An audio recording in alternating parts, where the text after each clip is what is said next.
Good morning, ladies and gentlemen, dear members and friends. A very warm welcome to our annual Congress and General Assembly. All roads lead to Rome, so goes the ancient saying. It comes, of course, from the Romans, creating roads throughout Europe to make better trade routes and bring people together. So I think it's more than fitting that the airport industry and its partners come together here in Rome, exactly where urban connectivity was first developed. For that, I would like to thank first, of course, Marco and all his team for their hospitality. We are very blessed to have been working with you, and for their unfailing support to ACI. A big thank also to our sponsors. Michael has mentioned it. We wouldn't be able to stage the event without their support. Allow me to mention them again. Ferrovial Airport, Sita, Dufry, Nestlé, and Amadeus. If Roman roads were the starting point of European connectivity 2,000 years ago, today more than 700 airports and thousands of airways are what truly brings Europe together and connected to the rest of the world. Of course, that connectivity was brought down by the pandemic, and since our last annual Congress in Geneva, airports around Europe have worked very hard to get back on their feet and to rebuild it. For us, at ACI Europe, supporting both our airport members and world business partners in those efforts has been and continues to be our absolute focus. And I would like to thank here our ACI Europe team for their hard work, and also our board members for their unfailing trust and support. While we can actually now speak of a true recovery, I think, for the airport industry and the whole aviation ecosystem, we still face many more challenges, and I think Marco has described them very well, in the immediate term, but also the long term. For airports, this is very much about now turning the corner and how to shape our new normal, which is precisely the theme of our event. So please let me now set the scene for today and tomorrow by looking at the state of our industry. Briefly taking stock first of the past 2 years, which have been about a rather slow and uneven recovery. We've been waiting for that recovery for a long time, believe me. Looking at passenger traffic first, where we had, of course, an unprecedented collapse over these past 2 years. We lost in total 3.1 billion passengers, which is equivalent to twice the growth we had achieved over the 25 years preceding the pandemic. Freight has been a silver lining, of course, fully recovering already since 2021. But the contribution of freights in terms of revenues for airports is marginal, at least for most airports. The EU Plus market suffered much more compared to the rest of Europe, in particular to Turkey and Russia, where lockdowns and travel restrictions were much less severe, and where also very large domestic markets helped very much. And over these past 2 years, we've also seen smaller and regional airports outperforming in the recovery, especially last year, as you can see here. Towards the end of last year, the blue line on top is the smaller regional airports, recovering almost twice faster than larger airports, the black line. And that's because, of course, the recovery is being driven by mainly intra-European traffic and low-cost carriers. Turning to our financials, it's no surprise that Europe's airports have been facing systemic and lasting weakness, with revenues not really recovering last year, and predominantly fixed costs making it impossible to match this revenue slump. The result is obvious: historic losses, cumulatively more than 20 billion euro lost by Europe's airports over these past 2 years. And with much less financial support than what some airlines would get, it left airports with no other choice than to pile on debt. Debt and liabilities have increased by 60 billion for the urban airport industry since the start of the pandemic. And for many airports throughout the pandemic, debt was what was paying for the operations. But now we are finally turning the corner, but of course with renewed challenges, both immediate and in the long term. Passenger traffic has finally improved this spring, although volumes are still below pre-pandemic. Interestingly, the dynamics have reversed between the EU Plus market, where the surge has beat its expectations, reaching minus 18% compared to last year in May, and the rest of Europe, where the impact of the war in Ukraine is now clearly visible. Compared to last year, we have so far this year handled 3 times more passengers, with the jump in some markets being very impressive, as you can see, although those markets still are below pre-pandemic. All this has led to finally the reopening of terminals across major airports, as we've been ramping up facilities. And this is, of course, all the result, primarily, of an improving epidemiological situation, thanks to the success of vaccination campaigns, especially here in Europe. That led, of course, to confirm the ineffectiveness of travel restrictions, and as a result, we've seen governments finally lifting or easing those travel restrictions in Europe, and now increasingly in Asia, although, as we know, China remains an exception. So finally, we're now getting our hot summer, with pent-up demand released, fueled by sailing and repressed travel. Lots of tailwinds at the moment. Looking at airline seat capacity this summer season, we can see that within the European market, we're almost at the level of 2019. On the external market, it's a bit different, and that's down again to the fact that a big part of Asia remains closed, and this is affecting actually also seat capacity to the Middle East. But the surge in demand comes with significant immediate challenges, and there are also many clouds on our horizon beyond this summer. Right now, we continue to brace with acute staff shortages and strikes. This is clearly impacting all actors in the aviation industry, and it is resulting in significant operational challenges, and it compromises the quality of the passenger experience. Some major airports now are forced to reduce their capacity.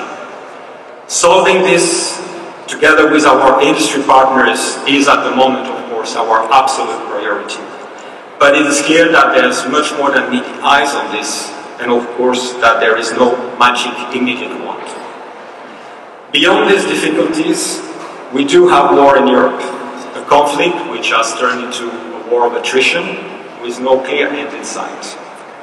The war is, of course, first having a horrific impact on our Ukrainian airport members. And this goes, of course, well beyond losing all traffic. And you will hear more about that later this morning from Kiev and Odessa airports with Oleksiy and Slava. I'm really pleased they could make it and be with us together with Kharkiv and the Ukrainian Airport Association, because more than ever, they are an important part of our European airport community. Outside Ukraine, some European airports are also impacted more than others, as you can see, because of their reliance on traffic from Russia and Ukraine. The impact on larger airports is, of course, smaller, although again, there's some that are more impacted than others. But I think for all airports in Europe, over time, the impact will come from renewed supply pressures. Actually, supply pressures were already a worry before the war in the COVID recovery, because network airlines have downsized very much, and we have also the impact on airport slot waivers. But now clearly the spike in jet fuel cost is affecting all airlines, and it will make them more risk-averse moving forward. It is leading them to increasing fares. We're seeing fares increasing sharply across Europe. For August, they've already increased by 12%, and that was for bookings made 3 months in advance. That obviously translates into new demand pressures, not just because airfares are going to constrain potentially demand, but also due to the macroeconomic impact of the war. And I'm talking here about disruptions to supply chain and trade, impacting a growing number of sectors well beyond energy and food. I'm talking, of course, about inflation hitting households, which will lead to declining consumer and business confidence. So all this means that despite the joy of the recovery at the moment and this summer, we face significant downward traffic risk and a lot of uncertainty as to the market past this summer and into 2023. And that is still the reason why we see a full recovery only in 2024. Also, this is an improvement on our previous forecast when we were looking at that in 2025. Looking ahead, we see a new aviation paradigm with clearly changes in demand. I think the jury is still out as to how much demand has changed, because clearly the market has yet to stabilize. But it's clear that there are distinctive and new demand patterns that have come out of COVID, which were there already but which have accelerated. And of course it's the importance of leisure and VFR traffic, boosting low-cost carriers, but premium leisure also interestingly booming and helping network carriers. Demand is also turning greener with new trends like slow tourism and an increasing willingness of travelers to lessen their environmental impact. This is of course increasingly the case for corporates. Business travel has started to come back, but at a slow pace. And there is no doubt corporate travel will increasingly be decided on sustainability criteria. This is about cost, but this is also about pressures across the board, from investors to customers and shareholders. And this is evidenced by the recent launch by Transport and Environment of a ranking of global companies based on their commitment and action to reduce corporate travel. Down the line, demand will also be potentially less domestic and less European and more international, and that simply reflects huge differences in the propensity to fly between markets. Changes in demand along with new aircraft technology will also impact air connectivity. The report we published yesterday shows how air connectivity is being reshaped by the pandemic. Overall, total air connectivity in Europe is still close to 30% below where it was pre-pandemic. But there's a huge difference between the recovery in direct connectivity compared to indirect and hub connectivity. But our new aviation paradigm, of course, will also see increasing airline dominance, and this is clearly something that matters a lot for airports. Just looking at airline capacity this summer, it is very clear that the ultra-low-cost carriers are the winners in the recovery, if you look at the increasing capacity of Ryanair and Wizz Air.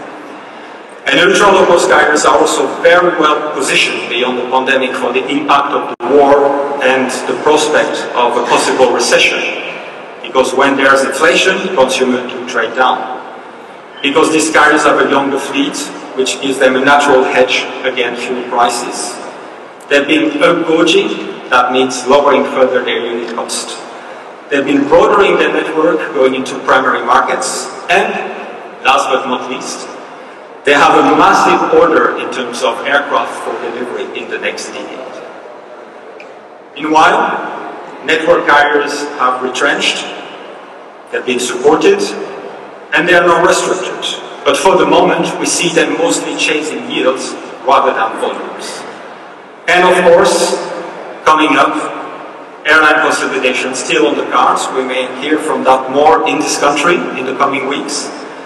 But it's true that for now, airline consolidation has actually been more a reality by attrition, as we've seen from the significant downscale, for example, of Czech Airlines and SIs. And this overall means only one thing for airports. It means more airport competition. We will next month, as ACI, release a new study from Frontier Economics which analyzes and substantiates this.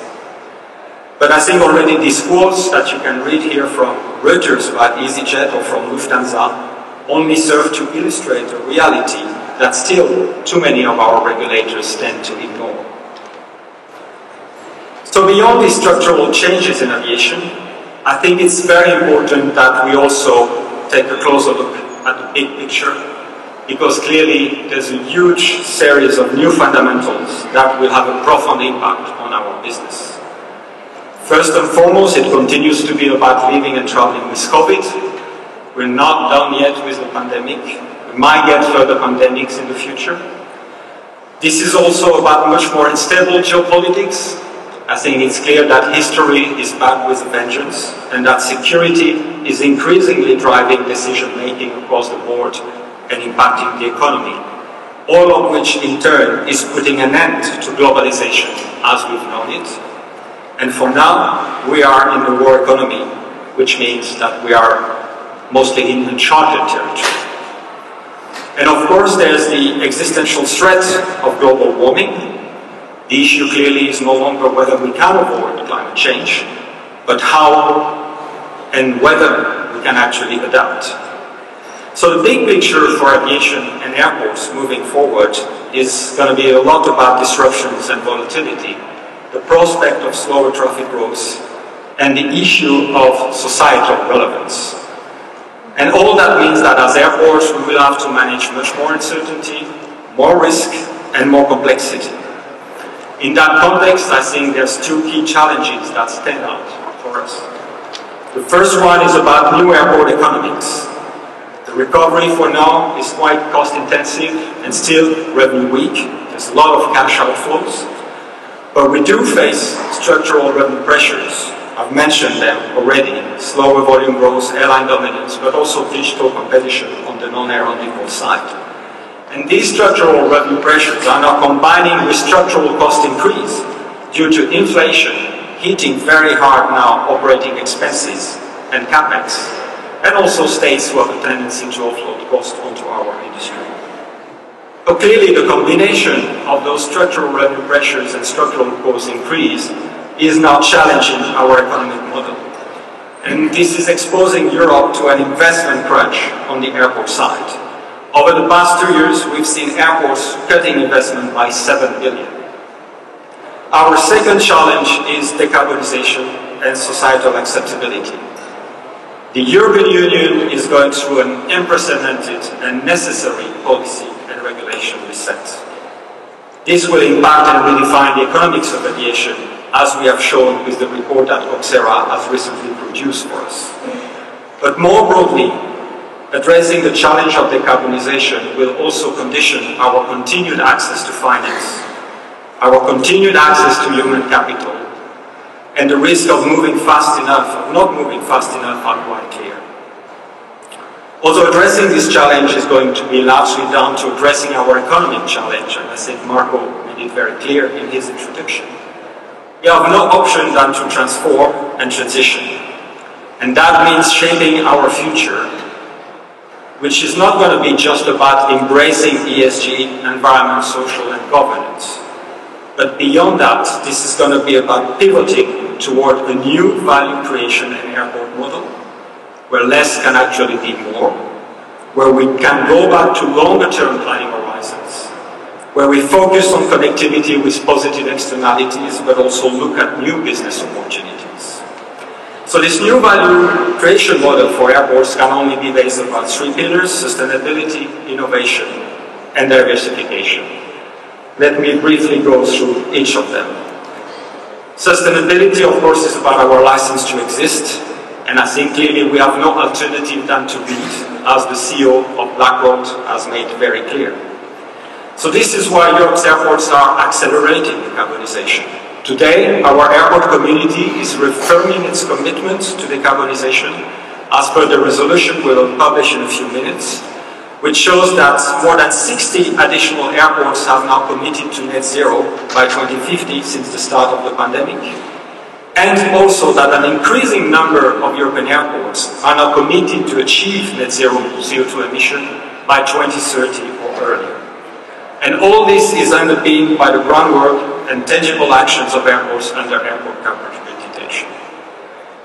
Increasingly, this is not just about the CO2 that we directly control as airport operators. Marco mentioned that also.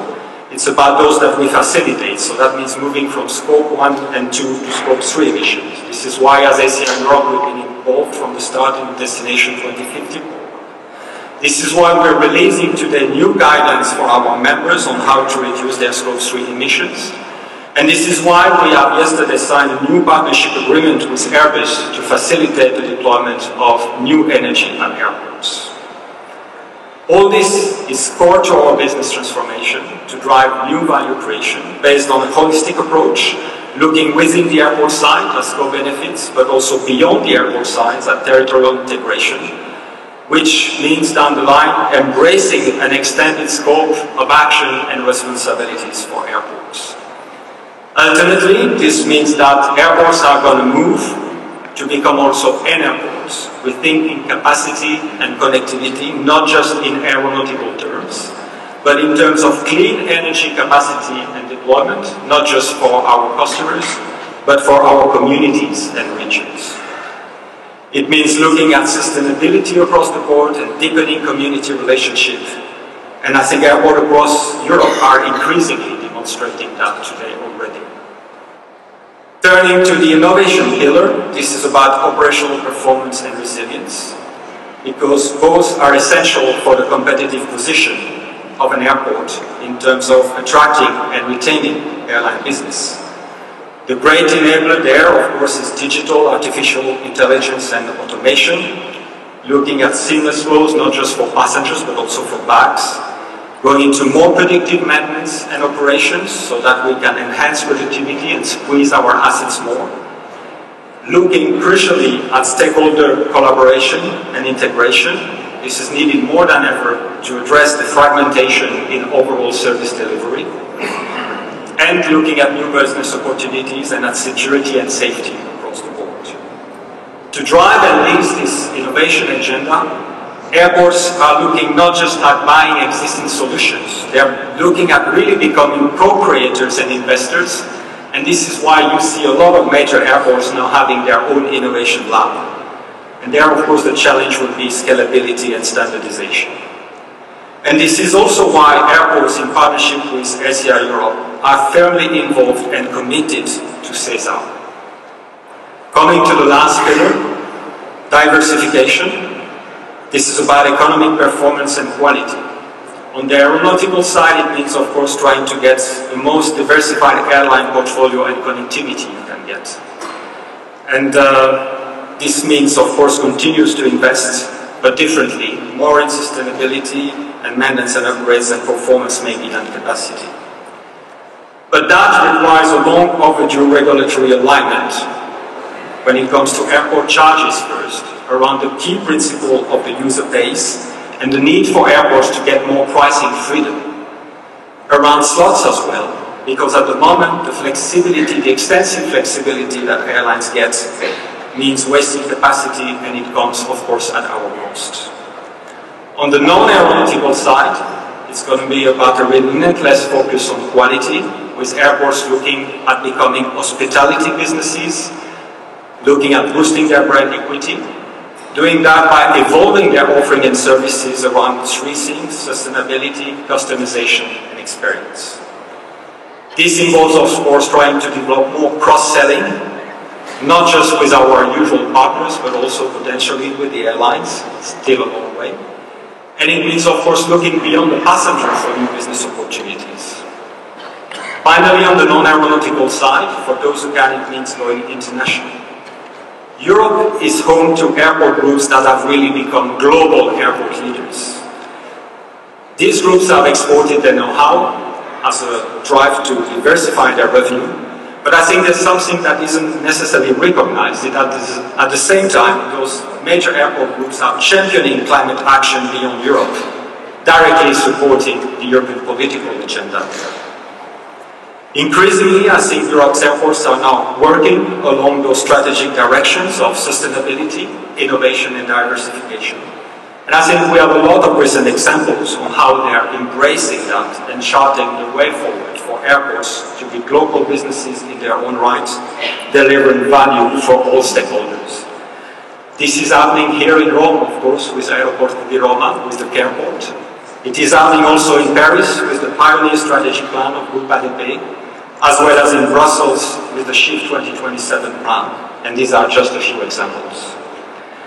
But of course, we need to make sure that these ambitious and transformative strategies are enabled by our policymakers and regulators, so that no airport and no community is left behind. We need to protect and promote our network of small regional airports. This is, of course, one of the key challenges that we as ACI Europe are working on and committing to address for and with you, our members. I thank you very much.